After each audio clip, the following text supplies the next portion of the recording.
Это Его шалом.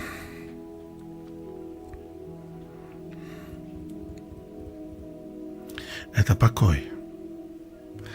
Я бы даже назвал это иерархия покоя. Любое откровение, оно находится в измерении Божьего покоя. Любое. Потому что дух откровения – это дух покоя. Когда мы постигли природу откровения, мы постигли природу шалома. Мы вошли в измерение шалома. Потому что там действует Бог. А это сила. Это просто безграничная. Ничем не ограничиваемая, ничем не...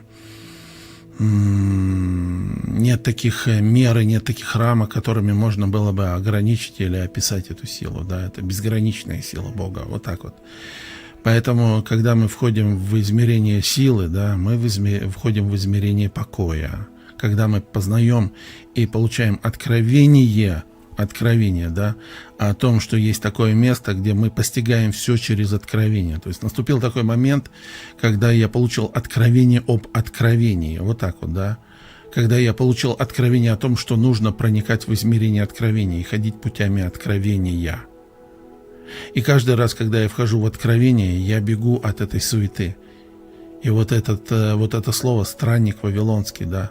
Ведь Вавилон – это суета, Вавилон – это путаница.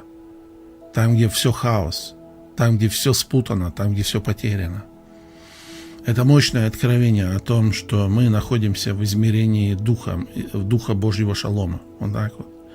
Духа покоя. Потому что любое откровение от Бога, оно приходит в покое. Любое. Нет таких откровений, которые приходят в суете. Нету. Если некоторым думается, что вот оно, озарение какое-то, да. Нет, озарение не происходит в суете. Любые озарения, они происходят даже вот по человеческим меркам, да, для того, чтобы получить какое-то озарение, нужно уединиться, нужно отойти от всего, не думать, не прикасаться, ни с кем не общаться и так далее. Нужно отключиться от всего, да, нужно уединиться. И только тогда в этой тишине, многие там, может быть, идут в лес, может быть, идут на природу и находят там этот покой, да. И это древние пути, на самом деле. Это древние пути, которые приводят наше сердце в покой. Поэтому любое откровение, которое приходит в нашу жизнь, оно всегда будет в формате покоя. Всегда. Природа Бога, она всегда будет открываться в покое, в шаломе.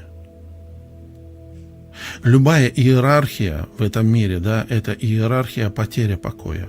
Мы взошли на такую высоту, где в нас происходит это действие, и мы чувствуем, что именно там все сокрыто, именно там вся истина, в Его присутствии, а в Его присутствии всегда покой. И это буквально для нас это иерархия покоя, потому что мы восходим на эту высоту Божьего покоя. То есть сейчас наше путешествие, когда мы вошли в формат света Божьего, да, выяснили, кто мы такие, разобрались со своей природой естества нашего, да. Теперь началось путешествие в измерение покоя. Все больше и больше, следующий уровень, это будут уровни покоя.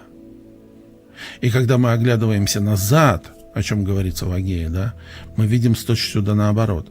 Там измерение суеты, там нет покоя. Соответственно, нет видения, нет слышания, нет ничего, нет руководства свыше. Оттуда и приходит хаос. И в том числе оттуда приходит и погибель, которой предшествует ложь.